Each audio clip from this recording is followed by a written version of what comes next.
Une disparition, un aveu bouleversant, des secrets qui explosent et une famille au bord du gouffre. L'épisode 1975 de Demain nous appartient, diffusé le 27 juin 2025, offre l'un des rebondissements les plus intenses de la saison. Entre drames familiaux, mensonges déchirants et révélations choquantes, les destins des personnages prennent une tournure inattendue. Si vous pensiez avoir tout vu, détrompez-vous. Cet épisode change la donne et vous laissera sans voix. Découvrez avec nous les détails les plus poignants et les dessous psychologiques de ce moment fort de la série. Installez-vous confortablement, regardez la vidéo jusqu'au bout. Et n'oubliez pas de vous abonner à notre chaîne pour ne manquer aucune analyse ou spoiler à venir. Votre soutien fait vivre cette communauté passionnée de fans de séries. L'épisode 1975 de Demain nous appartient s'ouvre dans une ambiance tendue, presque oppressante. Dès les premières minutes, le jeune Adam, bouleversé, prononce des mots qui figent le sang. « C'est moi qui ai tué Martial. » La caméra s'attarde sur son visage blême,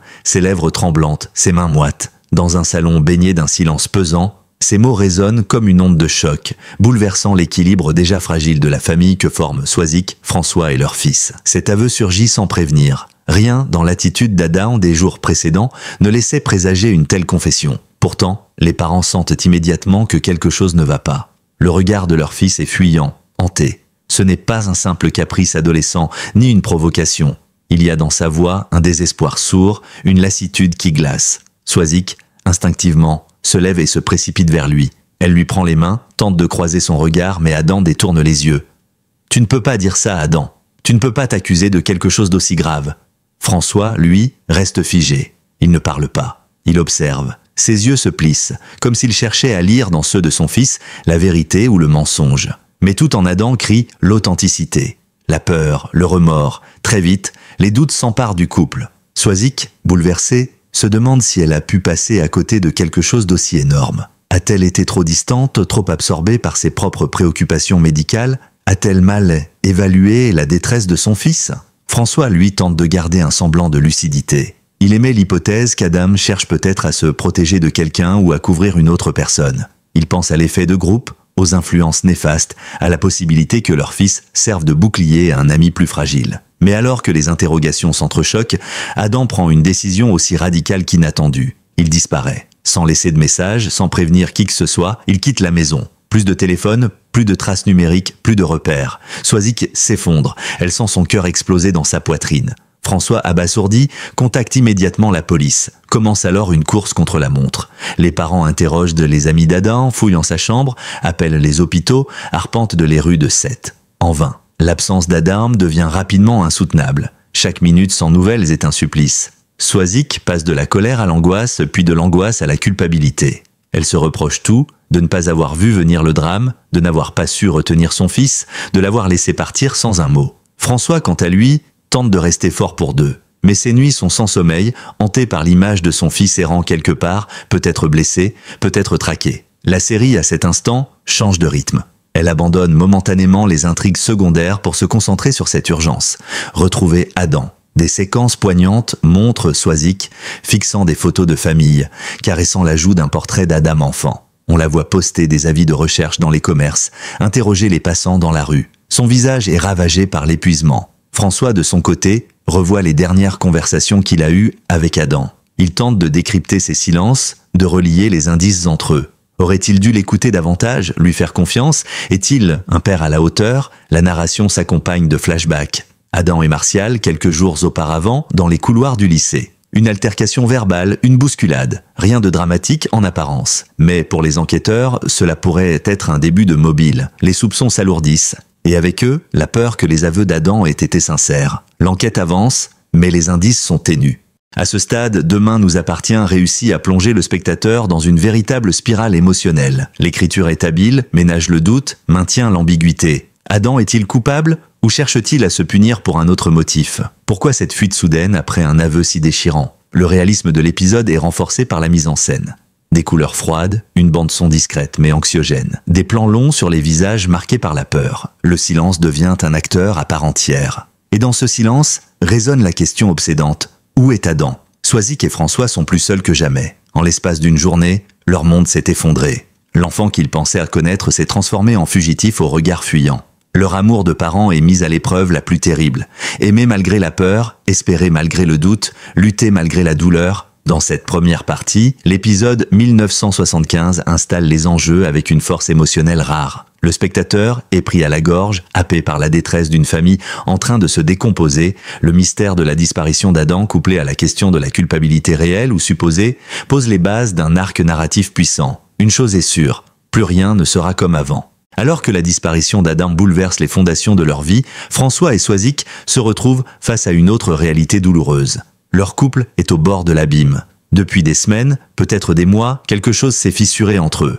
La fuite de leur fils n'a fait qu'exposer cette faille à la lumière crue des événements. Dans le salon plongé dans une semi-pénombre, les mots fusent. François confronte Soisic avec une sincérité brutale. « Je ne sais plus si je peux continuer comme ça ». Ils ne parlent pas seulement de leur vie de couple, mais de cette dynamique instable où chacun fait semblant que tout va bien alors que rien ne va. Le ton est calme mais tranchant. Soisic l'écoute, d'abord silencieuse, puis peu à peu son visage se ferme. Ce n'est pas la première fois qu'ils se déchirent. Mais cette fois, le contexte est insupportable. Leur fils est porté disparu et au lieu de s'unir, ils se divisent. Le spectateur comprend vite que cette dispute est le résultat de nombreuses tensions accumulées. Soisic reproche à François son absence émotionnelle, son besoin constant de tout rationaliser. Elle lui reproche aussi de ne jamais avoir compris Adam comme elle. François, de son côté, accuse Soisic d'avoir été trop intrusive, trop possessive, incapable de voir qu'Adam avait besoin d'air, de liberté, de distance. « Tu as toujours tout voulu contrôler », lâche-t-il. Soisic riposte immédiatement « Et toi, tu préférais ne rien voir ». Cette joute verbale, tendue, amère, fait éclater au grand jour les failles d'un couple usé par le quotidien, par le poids de leurs métiers respectifs, et surtout par la peur de l'échec parental. Mais derrière les reproches, une peur sourde les ronge, celle d'avoir échoué à protéger leur enfant. François se demande s'il a été un père trop distant. Il repense à toutes les fois où il a repoussé une discussion, où il a préféré fuir le conflit. Soisic, elle, est rongée par la culpabilité. Elle s'interroge, son tempérament explosif a-t-il contribué à éloigner Adam? L'a-t-elle étouffé sans le vouloir? A-t-elle manqué les signaux d'alerte? La scène suivante se déroule dans leur chambre. Le silence règne. François est assis au bord du lit, la tête entre les mains. Soisic est debout devant la fenêtre, fixant la rue dans l'espoir insensé d'y voir apparaître leur fils. Ce silence n'est pas apaisant. Il est pesant, chargé d'émotions non exprimées. Aucun des deux ne sait comment briser ce mur qui les sépare. Chaque tentative d'approche semble échouer. Les regards ne se croisent plus. Les gestes sont mécaniques. Le couple semble vivre côte à côte, sans plus vraiment cohabiter dans l'intimité. Pourtant, malgré la douleur, une forme de solidarité subsiste. Lorsqu'un appel de la police les informe qu'aucune piste concrète ne permet encore de localiser Adam, c'est ensemble qu'ils se rendent au commissariat, ensemble qu'ils regardent les photos de vidéosurveillance, qu'ils écoutent les rapports des enquêteurs. C'est là, dans ces moments de tension extrême, qu'on perçoit les restes d'un amour ancien, fatigué mais encore vivant. La série nous montre aussi l'impact de cette crise sur leur quotidien. François, professeur apprécié, commence à perdre pied. Il annule ses cours, s'isole en salle des profs, incapable de se concentrer. Ses collègues remarquent son regard vide, son air ailleurs. Soisic, médecin à l'hôpital, enchaîne les gardes sans repos. Elle ne veut pas penser, ne veut pas s'arrêter. Le travail devient une fuite, une façade. Mais même dans cette apparente activité, elle est absente à elle-même. Le soir, une scène bouleversante les réunit autour de la table. François a préparé à manger, un geste rare. Il essaie maladroitement de recréer une forme de normalité. Mais la chaise d'Adam reste vide. Le silence, encore une fois, s'impose. Soisic pose sa fourchette, les larmes aux yeux. « Je n'arrive pas à faire semblant », murmure-t-elle. François ne répond pas. Il baisse les yeux. Son mutisme est un aveu. Lui non plus n'y arrive plus. Leur fille cadette, Mélodie, entre dans la pièce. Elle sent la tension. Elle ne dit rien, mais son regard innocent capte tout. Pour elle aussi, le monde a basculé. Soisic tente un sourire. François lui propose de s'asseoir. On voit une famille réunie, mais brisée. Une famille qui tente de faire face à l'impensable sans se disloquer complètement. Plus qu'une simple crise conjugale, il expose la profonde vulnérabilité de deux êtres confrontés à la perte. Soisic et François ne sont plus seulement un couple en crise. Ils deviennent deux survivants, chacun à sa manière, de ce tremblement de terre qu'est la disparition de leur enfant. Ils se battent encore, chacun avec ses armes. Mais on sent que la corde est tendue au maximum, que le moindre faux pas pourrait faire tout céder. La suite dira s'ils trouveront la force de s'unir à nouveau ou s'ils s'éloigneront pour de bon. Alors que la disparition d'Adam accapare toutes les attentions, une autre intrigue, tout aussi troublante, secoue les fondations morales de Seth, celle de Gloria. Femme forte et déterminée, À la fois mère protectrice et amie intransigeante, elle fait face à un dilemme moral insoutenable. Dans l'épisode 1975 de Demain nous appartient, elle finit par craquer. En larmes, la voix tremblante mais le regard assumé, elle confesse à la police un acte qu'elle avait jusqu'ici gardé enfoui. Elle a attaché Martial à son lit. Non pas dans une pulsion de violence gratuite, mais dans une volonté, selon elle, de lui donner une leçon. Cette révélation, aussi glaçante qu'ambiguë, ouvre une nouvelle brèche dans le récit. Gloria ne nie rien. Elle raconte comment elle a immobilisé Martial à l'aide de liens de fortune dans une chambre qu'il connaissait bien. Loin d'être une scène de crime préméditée, elle la décrit comme une action symbolique. Un message, une tentative de prise de pouvoir dans une relation marquée par les conflits latents, les non-dits et une rivalité larvée. Martial n'était pas un ange selon elle. Depuis plusieurs semaines, il abusait de sa position, manipulait certaines personnes de leur entourage professionnel et n'hésitait pas à humilier ceux qu'il considérait comme inférieurs. Gloria avait tenté à plusieurs reprises d'en parler autour d'elle sans succès. Elle s'était heurtée à l'indifférence, voire au déni. Alors un jour, elle a franchi la ligne. Face à l'enquêtrice chargée de l'affaire, Gloria raconte tout dans les moindres détails, l'heure à laquelle elle est entrée dans la chambre, la manière dont elle a convaincu Martial de se calmer, la façon dont elle a improvisé les attaches. À l'écran, un montage alterné montre en parallèle cette confession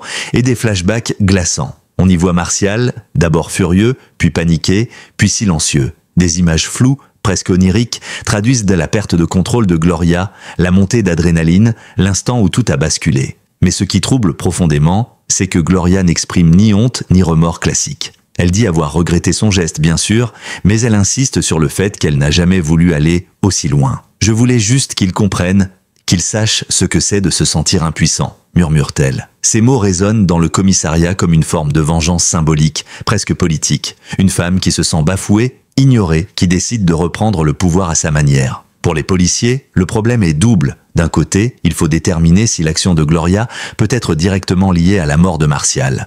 De l'autre, ils doivent mesurer la nature exacte de son intention. S'agissait-il d'un simple coup de colère, d'un geste symbolique mal maîtrisé, ou d'une tentative déguisée d'humiliation qui a mal tourné? Le personnage de Gloria devient alors l'objet d'une ambivalence morale fascinante. Est-elle une justicière maladroite ou une manipulatrice froide? Une femme acculée ou un bourreau qui se cache derrière un discours de victime? La série joue avec cette ambiguïté, laissant le spectateur naviguer dans une zone grise où la vérité n'est jamais simple, où chacun agit selon sa propre logique émotionnelle. Ses proches, eux, tombent des nues. La nouvelle de sa confession se répand rapidement. Certains la condamnent, d'autres, étonnamment, la soutiennent. Ils voient en elle une femme courageuse qui a simplement tenté de faire payer un homme trop souvent intouchable. Mais la ligne entre justice et vengeance reste floue.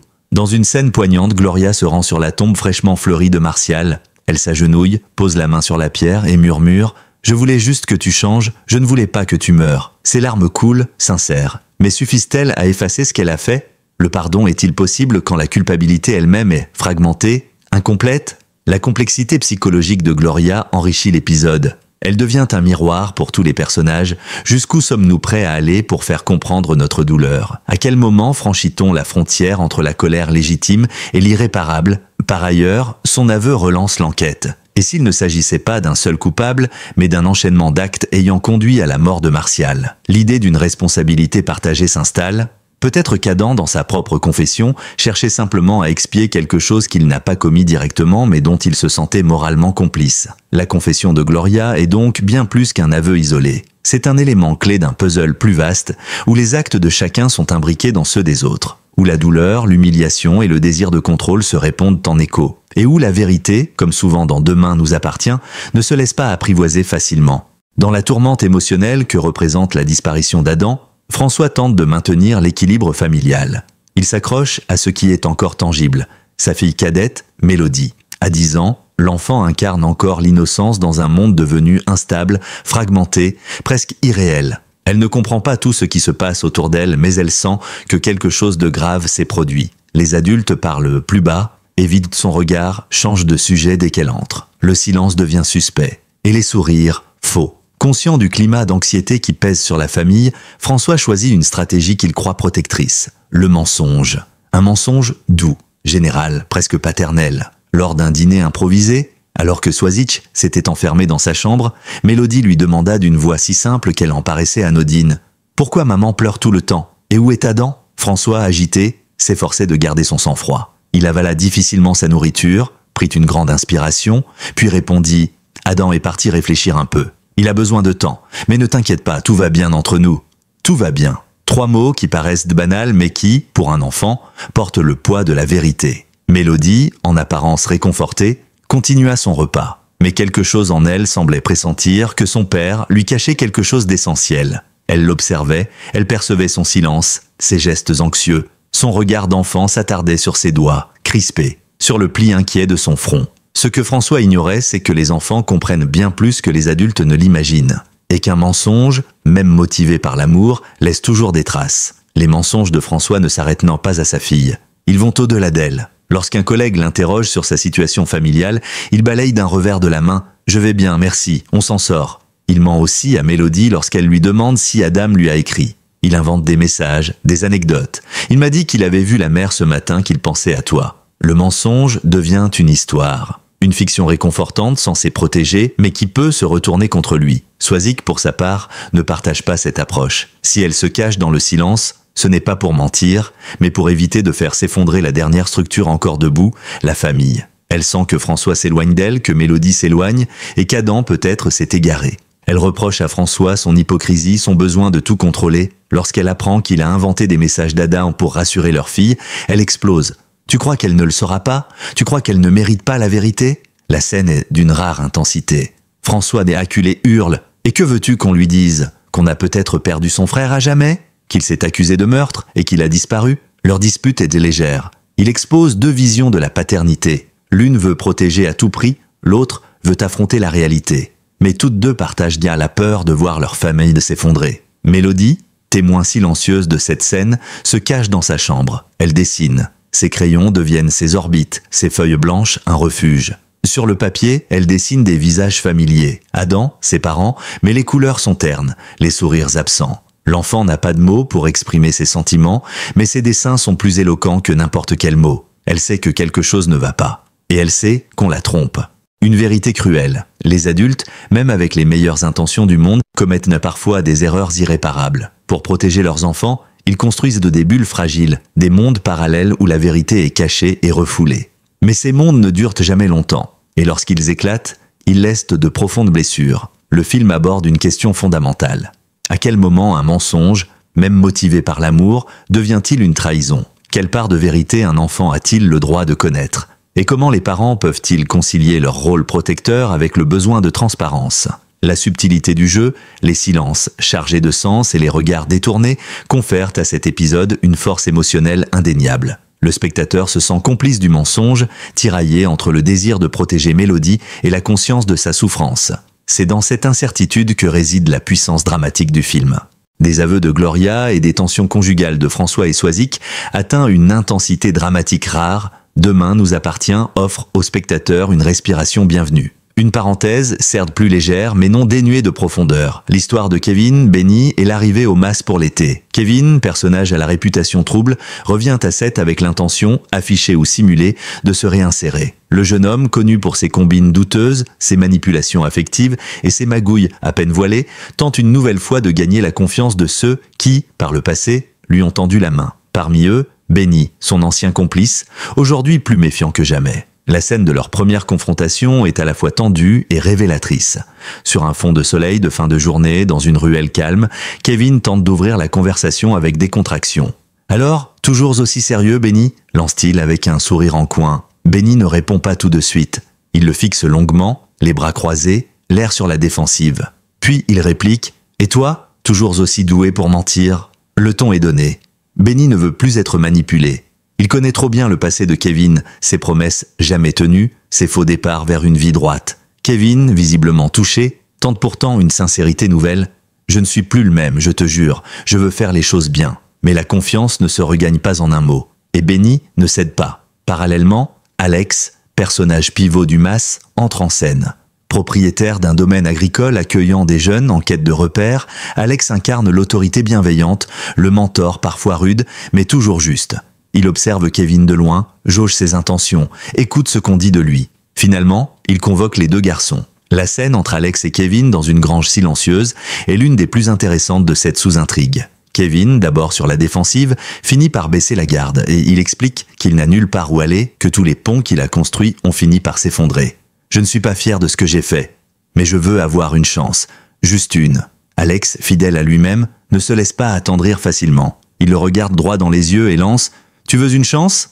Alors tu vas devoir la mériter. » Contre toute attente, Alex accepte de l'accueillir au MAS pour l'été. Mais sous condition, Kevin devra respecter les règles, se montrer utile et surtout ne plus manipuler personne. Benny, témoin de la scène, reste sceptique. Mais il ne s'oppose pas à la décision. Il sait que certaines personnes ne changent que quand on leur tend la main une dernière fois. Ce retour au MAS s'accompagne d'un changement de ton dans la narration. Les couleurs deviennent plus chaudes, la musique plus douce. On sent une volonté de la série de créer un contraste, un souffle. La tension dramatique laisse place à des scènes plus humaines. Les repas collectifs sous les arbres, les travaux des champs, les rires timides. Kevin, malgré ses efforts, reste maladroit. Il essaie d'aider mais se trompe. Il tente de plaisanter mais ne fait pas toujours rire. Pourtant, petit à petit, quelque chose change. Il se réveille plus tôt, s'implique davantage, commence à écouter les autres sans chercher à tout retourner à son avantage. Le spectateur assiste à une lente évolution, fragile mais prometteuse. Ce que ce chapitre montre, en creux, c'est l'importance de l'environnement. À l'opposé de la maison Swan, où règne le silence, la tension et la peur, le MAS représente un lieu de renaissance, d'apprentissage, de réconciliation avec soi-même. Alex en est le garant. Et Kevin, l'élève récalcitrant mais volontaire. Dans une très belle scène nocturne, Kevin et Benny, enfin seuls, partagent une bière au bord du MAS. Le silence s'installe, puis Kevin dit doucement « Je sais que j'ai déconné, mais je veux pas finir comme ceux qu'on a vus tomber, je veux faire mieux. » Benny le regarde longuement, puis répond « Prouve-le, pas à moi, à toi. » La rédemption n'est pas un chemin droit, elle est faite de rechutes, de doutes, de regards sévères. Mais elle est possible. Et dans un monde où tant de personnages se perdent dans le mensonge, la colère ou le silence, ce petit îlot de lumière apporte un contrepoint salvateur. Il ne résout rien des intrigues principales, mais il laisse entrevoir la possibilité d'un futur meilleur. Kevin n'est pas devenu un héros, mais il a commencé à marcher dans une autre direction. Et cela suffit, pour un temps, à croire encore un peu en la nature humaine. Merci du fond du cœur d'avoir regardé cette vidéo jusqu'au bout. Votre fidélité et votre attention nous touchent profondément et nous motivent à vous offrir toujours plus de contenu riche et passionnant autour de Demain nous appartient et de vos séries préférées. Si cette vidéo vous a plu, n'oubliez pas de vous réabonner à la chaîne pour ne rien manquer des prochaines analyses et révélations. Laissez-nous également un commentaire pour partager vos impressions. Que pensez-vous de la disparition d'Adam et des tensions au sein de la famille ? Enfin, restez connectés car de nouvelles vidéos arrivent de très bientôt. Et croyez-nous, elles vont vous surprendre. Merci encore pour votre soutien et à très vite.